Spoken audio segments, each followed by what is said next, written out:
Alright, thank you for coming back to this channel again, and today we are going to look at these rotors and determine when to change them, as well as how to change them and the brake pad as well.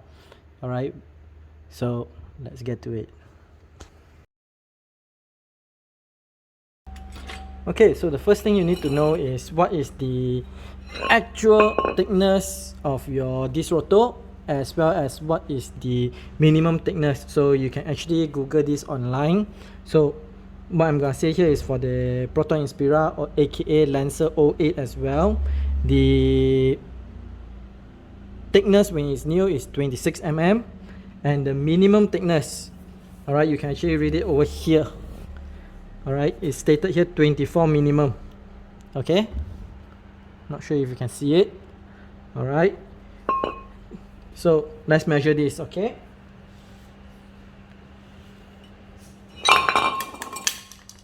whoops. Okay, so how do we measure this? Is we will measure the thickness, and as you can see over here is about, wow, still brand new, 26 mm. Alright, but if you look at it closely, this actually has eaten down on the middle, just not the edges. Alright, same goes to this side. Okay, which means that the thickness cannot be measured from the edge.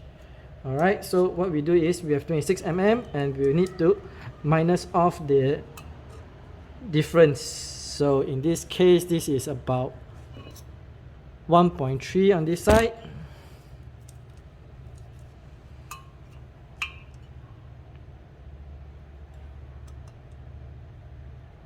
Also 1.3 on this side, so total up to 2.6. So 26 minus 2.6, you have about 23.4, meaning that this is way below the minimum of 24 mm. Okay, so it's time to change this. Okay,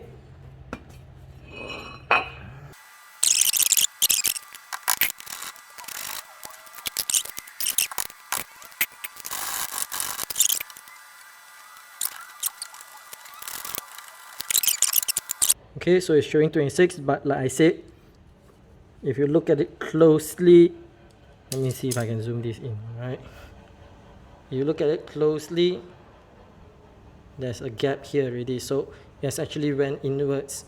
Only the outer edge is 26 mm, the inner one is different. 1.37, 1.4, 1.6, so it's about 3. Alright, so this is about 23 mm and the minimum is supposed to be 24, so it's time to replace this as well. Okay, and let's have a look at the replacement. Alright, it's sort of brand new. It's been with me for 10 years. Okay, I'll tell you about the history in the summary,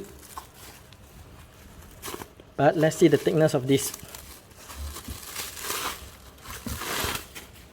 Alright, there's no unevenness, it's flat, and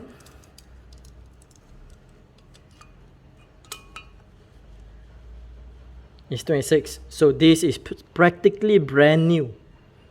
Okay, practically brand new, and I'll explain to you in the summary how I got this used but sort of brand new. Alright, so that's the end of this video, and that's how you determine whether your rotors needs to be changed or probably skim. Alright, in the Proton Inspira, in the video that you just saw, there's no way of skimming the brake rotor anymore.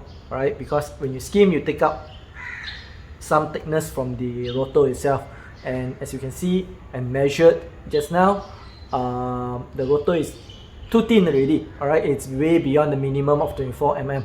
Okay, but that said, Alright, if you are driving other cars, make sure you check online what is the thickness of the rotor when new and what's the minimum.